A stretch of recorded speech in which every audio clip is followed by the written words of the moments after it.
Alinsunod sa mandato ng PNP sa pangangalaga sa kapaligiran at pakikipag-ugnayan sa komunidad,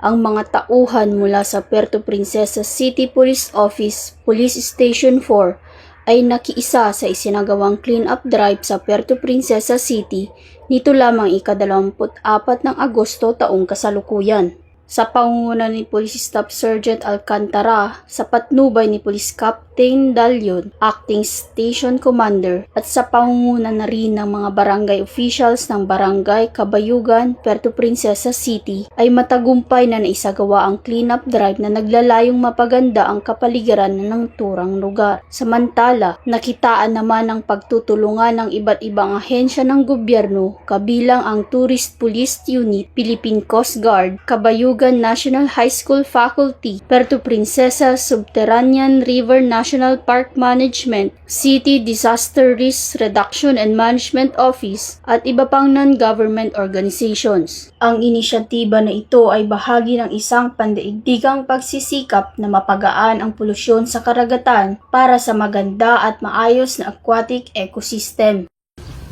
Mula dito sa Calapan City, Oriental, Mindoro, ako ang iyong PNN correspondent, Patrolwoman Ferlyn Joy Cawile, alagad ng batas, taga-taguyod ng Balitang Pulis.